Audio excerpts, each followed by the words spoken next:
दोस्तों computer network में हमारी जर्नी में हमने अभी तक काफ़ी सारे टॉपिक्स देखे। हमने OSI मॉडल को समझा, TCP/IP मॉडल को भी समझा, नेटवर्किंग डिवाइसेस को समझा, circuit switching, packet switching, message switching, ये सारी चीज़ें क्या होती है इसको समझा।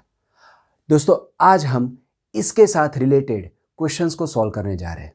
दोस्तों इसमें से कुछ क्वेश्चंस गेट में पूछे गए हैं और कुछ क्वेश्चंस मैंने अपने आप ऐड किए हैं ताकि आप बहुत ही अच्छे तरीके से समझ पाओ। तो आइए दोस्तों सॉल्व करते हैं। दोस्तों सबसे पहला क्वेश्चन है, the protocol data unit for the application layer in the internet stack is, और आपके ऑप्शंस है, option A segment, B datagram, C message और डी फ्रेम। दोस्तों गेट की एग्जाम, ये गेट की एग्जाम में पूछा गया क्वेश्चन है और गेट की एग्जाम में इससे आसान कोई सवाल नहीं हो सकता। The protocol data unit PDU for, just a second friends, the PDU for कौन सा लेयर पूछा गया है दोस्तों? Application layer. दोस्तों एप्लीकेशन लेयर का PDU क्या होता है? मैसेज। हमारा आंसर क्या आएगा? मैसेज। दोस्तों सेगमेंट हम बोलते हैं ट्रांसपोर्ट लेयर पे, और फ्रेम हम बोलते हैं डेटा लिंक लेयर पे।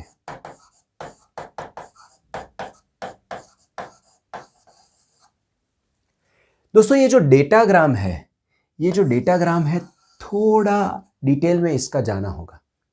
दोस्तों कुछ लोग ऐसा बोलते हैं कि भाई ये डेटाग्राम जो है वो नेटवर्क लेयर के साथ जुड़ा हुआ है।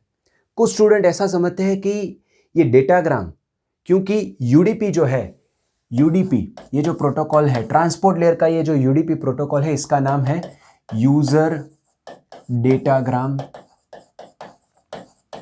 प्रोटोकॉल। तो कुछ स्टूडेंट्स ऐसा समझते हैं भी ये डेटाग्राम जो है ये UDP के साथ जुड़ा हुआ है, मतलब ट्रांसपोर्ट लेयर में अगर हम UDP यूज़ करते हैं तो उसे हम डेटाग्राम बोलेंगे, लेकिन अगर TCP यूज़ करते हैं तो नीचे नेटवर्क लेयर पे हम पैकेट बोलेंगे। लेकिन दोस्तों ऐसी चीज़ नहीं है। दोस्तों ये जो डेटाग्राम, अकॉर्डिंग टू मी, ये जो डेटाग्राम है, this is irrelevant from any of the layer. This datagram is equal to, you consider PDU, protocol data unit. ये जो डेटाग्राम है it means a specific message for a particular thing. मतलब I can say the datagram for transport layer is segment, I can say the datagram for data link layer is frame, I will say the datagram for network layer is packet. मतलब जिस तरह से हम protocol data unit बोलते हैं उसी तरह से ये डेटाग्राम है which is irrespective to any of the layer. मुझे किसी भी लेयर के जो हमारा पूरा जो चीज़ बनती है, पैकेट या जिसे हम सेगमेंट बोलते हैं या फ्रेम बोलते हैं, उन सभी का कॉमन नाम जिस तरह से प्रोटोकॉल डेटा यूनिट है उसी तरह से डेटाग्राम भी है। ठीक है, तो ये ध्यान में रखिएगा दोस्तों। ठीक है, लेकिन हमारा जो क्वेश्चन है एप्लीकेशन लेयर पे PDU को क्या बोलते हैं, तो वो है दोस्तों मैसेज। हमारा आंसर आएगा C। डेटाग्राम और यूजर डेटाग्राम प्रोटोकॉल को, इन दोनों को कोई रिलेशन नहीं है। Datagram is irrespective to any layer, it is, we can call it is equal to PDU। Second question, choose the best matching between group 1 and group 2। तो group 1 में दोस्तों हमें लेयर्स दिए गए हैं, data link layer, network layer, transport layer, और group 2 में कुछ चीजें दी गई है। ठीक है, पहला है ensure reliable transport of data over physical point to point link, encode decode data for physical transmission, allows end to end communication, routes data from one network to the next network. अब दोस्तों इस question में कुछ, मतलब this question is very simple. दोस्तों data link layer क्या करता है? It ensures reliable transport of data over physical point to point channel. Reliable transport क्यों? Because data link layer error control provide करता है, फ्लो कंट्रोल भी provide करता है। तो एक तो बन गया P1। दूसरा है दोस्तों network layer. Network layer routes data from one network to the next network, तो Q इज रिलेटेड टू 4। और ट्रांसपोर्ट लेयर हम सभी को पता है दोस्तों, transport layer performs end to end delivery, process to process delivery, right? So transport layer allows end-to-end communication between two processes. हमने देखा है transport layer performs end-to-end delivery, network layer performs device to device delivery, and data link layer performs hop to hop delivery, right? तो यहां पर ये जो transport layer है that is R is matching with 3. So P1, Q4, R3, that is nothing but this one, so my answer will be A. बहुत ही आसान सवाल। नेक्स्ट क्वेश्चन है, encapsulation in OSI involves A. breaking a PDU into smaller pieces to fit into lower layer PDUs, encrypting data, or adding headers and sometimes trailers to PDU, and option D is none of the above. दोस्तों encapsulation, OSI में जो encapsulation होता है वो क्या होता है कि एक लेयर, ऊपर के लेयर के पास से जो डेटा आया है, ऊपर के लेयर के पास से मेरे पास जो चीज आई है, मैं उसमें अपना हेडर ऐड कर दूंगा और ये जो पूरी चीज बनी है मैं उसको नीचे के लेयर को सेंड करूंगा। इसे हम बोलते हैं एनकैप्सुलेशन। दोस्तों अगर आपने ऑब्जेक्ट ओरिएंटेड प्रोग्रामिंग लैंग्वेज पढ़ी हुई है, राइट, तो उसमें ये एनकैप्सुलेशन कंसेप्ट आता है।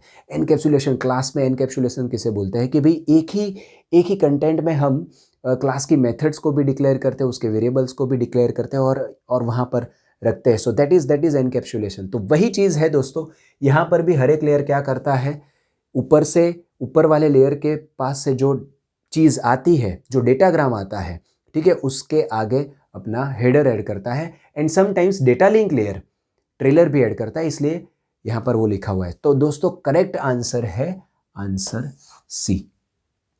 ठीक है, नेक्स्ट है, which of the following is or are true? Statement 1 is OSI supports internetworking. Statement 2 is TCP/IP have session and presentation layers.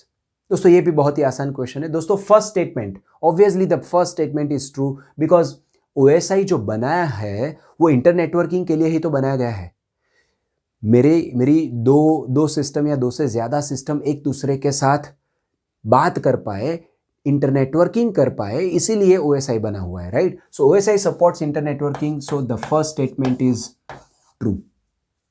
Now the second statement, TCP/IP have session and presentation layer, this sentence is false, क्योंकि TCP/IP में session और presentation layer नहीं होता है। जो OSI में session और presentation layer होता है उन्हें कंबाइन करके हम TCP/IP में सिर्फ एप्लीकेशन लेयर ही बोलते हैं, right? So the correct answer is which of the following is true? तो हमारा आंसर क्या आएगा? Only S1, only the first statement is true. My answer will be A. आए आगे बढ़ते हैं नेक्स्ट क्वेश्चन की ओर।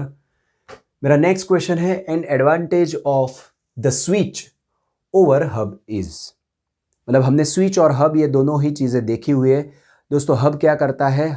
Hub is multiport repeater. Hub में एक से ज़्यादा डिवाइसेस हम कनेक्ट कर सकते हैं, स्विच में भी एक से ज़्यादा डिवाइस कनेक्ट कर सकते हैं। हब क्या करता है?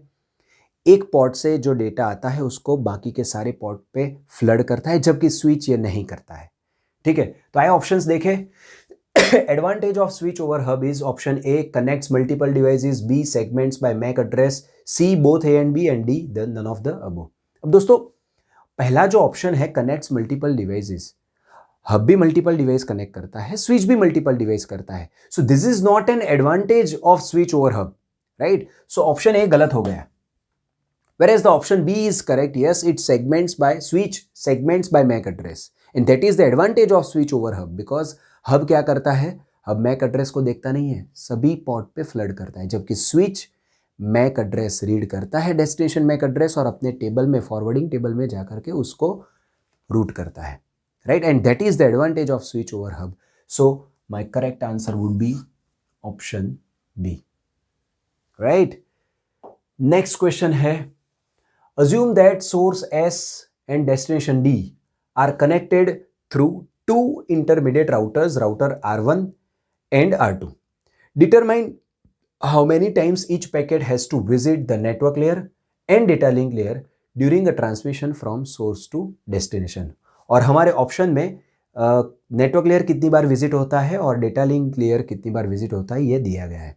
दोस्तों इस तरह का क्वेश्चन हमने जब इंट्रोडक्शन पढ़ रहे थे उसमें देखा था, लेकिन मैं फिर से यहाँ पर एक बार आपको समझाता हूँ। तो मान लीजिए दोस्तों, ये है मेरा सोर्स और ये है मेरा डेस्टिनेशन, और ये दो डिवाइस, एक राउटर R1 और राउटर R2 से कनेक्टेड है। ठीक है, अब दोस्तों हमने देखा है कि हमारी जो एंड डिवाइसेस होती है उसमें सारे लेयर्स होते हैं और हमारे जो इंटरमीडिएट डिवाइसेस होती है, मतलब जो नेटवर्किंग डिवाइसेस होती है, उसमें वो डिवाइस जिस लेयर की होती है वो लेयर और उसके नीचे के सारे लेयर्स होते हैं। अगर मेरी डिवाइस नेटवर्क लेयर की है तो उसमें नेटवर्क लेयर और उसके नीचे के सारे लेयर होंगे। डेटा लिंक लेयर की है तो डेटा लिंक लेयर और उसके नीचे के सारे लेयर होंगे। ठीक है, अब दोस्तों यहां पर मुझे ये बीच में राउटर दिए गए हैं। राउटर नेटवर्क लेयर की डिवाइस है तो उसमें network layer, data link layer और फिजिकल लेयर तीनों लेयर्स होंगे। ठीक है, तो पहले मैं यहां पर आपको किसमें कौन कौन से लेयर्स होंगे वो बता दूं। तो यहां पर मान लीजिए ये है मेरा एप्लीकेशन लेयर, फिर transport, network, data link layer और ये है मेरा फिजिकल लेयर। ठीक है, मैं फिजिकल लेयर को यहाँ एक वायर के तौर पे यहाँ पर ड्रॉ कर रहा हूँ। ठीक है, ये मेरा सभी का ये कॉमन फिजिकल लेयर मैं यहाँ पर दिखा रहा हूँ। ठीक है, अब मेरा राउटर है, ये मेरे राउटर का ये है डेटा लिंक लेयर, ये है नेटवर्क लेयर। ये है राउटर का data link layer, network layer, physical layer हमने ड्रॉ किया हुआ ही है। और ये है मेरी एंड डिवाइस, इसका ये फिजिकल लेयर, फिर क्या बनेगा, data link layer, network layer, transport layer और एप्लीकेशन लेयर। ठीक है, अब मेरा सेंडर साइड की एप्लीकेशन लेयर पैकेट को जनरेट करेगी।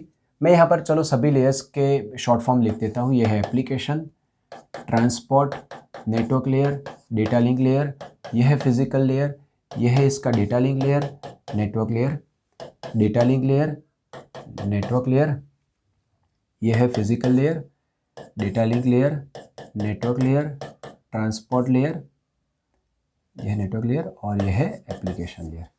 ठीक है, अब दोस्तों सेंडर साइड का एप्लीकेशन लेयर मेरे पैकेट को जनरेट करेगा, वो नीचे आएगा ट्रांसपोर्ट लेयर के पास, वो नीचे आया नेटवर्क लेयर के पास। यहाँ पर मैं एक काउंट मेंटेन करता हूँ कि भाई नेटवर्क लेयर कितनी बार विजिट होता है। तो नेटवर्क लेयर एक बार विजिट हुआ, वो नीचे आया डेटा लिंक लेयर के पास, तो डेटा लिंक लेयर भी एक बार विजिट हुआ। ठीक है, और फिर फिजिकल लेयर के थ्रू मेरा पैकेट जाता है राउटर R1 के पास। राउटर R1 के पास जाता है, फिर वो ऊपर जाता है उसके डेटा लिंक लेयर के पास, तो डेटा लिंक लेयर दूसरी बार विजिट हुआ। फिर वो ऊपर जाता है नेटवर्क लेयर के पास, नेटवर्क लेयर विजिट हुआ। फिर दोस्तों यहीं से, इस नेटवर्क लेयर से ही वो वापस नीचे आता है डेटा लिंक लेयर के पास, तो डेटा लिंक लेयर एक बार विजिट हुआ। और फिर डेटा लिंक लेयर से फिजिकल लेयर पे आता है और फिर वहां से हमारे राउटर R2 के पास जाता है। अब राउटर R2 के पास भी वही सेम चीज़ होती है, वो डेटा लिंक लेयर के पास जाएगा एक बढ़ा, वो नेटवर्क लेयर के पास जाएगा एक बढ़ा, और नेटवर्क लेयर से ही नीचे आएगा डेटा लिंक लेयर के पास और एक बार विजिट हुआ। फिर डेटा लिंक लेयर से वो फिजिकल लेयर से वो जाएगा हमारे डेस्टिनेशन पे। हमारे डेस्टिनेशन पे वो ऊपर जाता है, डेटा लिंक लेयर विजिट हुआ, फिर नेटवर्क लेयर विजिट हुआ, फिर ट्रांसपोर्ट लेयर और एप्लीकेशन लेयर।